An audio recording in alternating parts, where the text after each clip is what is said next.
Hi friends, in this video let us see today second sem BCom English grammar dialogue writing. ಇದು ಬಂದು ನಿಮಗೆ 5 marks ಕೇಳ್ತಾರೆ ಎಕ್ಸಾಮಲ್ಲಿ. 2 types of dialogue writings ಇದೆ. First ಬಂದು between two friends about hobbies, between teacher and student, between parent and daughter. ಈ ಥರ ನಿಮ್ಗೊಂದು ಫುಲ್ ಸೆಂಟೆನ್ಸ್ ಕೇಳ್ತಾರೆ. ನೀವೇ ಫುಲ್ ಒಂದು ಅರೌಂಡ್ 5 to 6 ಕಾನ್ವರ್ಸೇಷನ್ ಮಾಡಬೇಕಾಗತ್ತೆ. ಇನ್ನೊಂದು ಮೆಥಡ್ ಬಂದು ಒಂದು ಸೆಂಟೆನ್ಸ್ ಅವರೇ ಕೊಟ್ಟಿರ್ತಾರೆ, ನೆಕ್ಸ್ಟ್ ಸೆಂಟೆನ್ಸ್ ನೀವು ಫಿಲಪ್ ಮಾಡಬೇಕಾಗತ್ತೆ. ಒಂದು ಸೆಂಟೆನ್ಸ್ ಕೊಟ್ಟಿರ್ತಾರೆ, ನೆಕ್ಸ್ಟ್ ಸೆಂಟೆನ್ಸ್ ಫಿಲಪ್ ಮಾಡಬೇಕಾಗತ್ತೆ. ಅದನ್ನು ನಾನು ನೆಕ್ಸ್ಟ್ ವೀಡಿಯೋದಲ್ಲಿ ಹೇಳ್ಕೊಡ್ತೀನಿ. ಈ ವಿಡಿಯೋದಲ್ಲಿ ಟೂ ಫ್ರೆಂಡ್ಸ್ ಮಧ್ಯೆ ಹಾಬೀಸ್ನ ಹೇಗೆ ಎಕ್ಸ್ಚೇಂಜ್ ಮಾಡ್ಕೊತಾರೆ ಅಂತ ನೋಡೋಣ. ಫಸ್ಟ್ ಬಂದು Arjun, hey Rakesh, what do you done in your free time? Rakesh, oh I love painting, it helps me relax. What about you? Arjun, I'm more into outdoor activities. Trekking is my favorite hobby.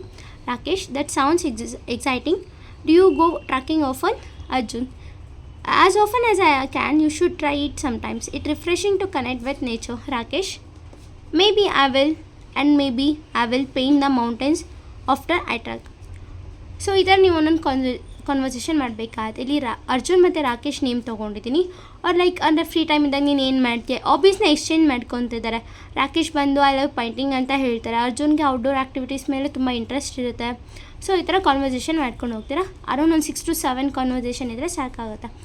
So ಇದು ಬಂದು dialogue writing first method.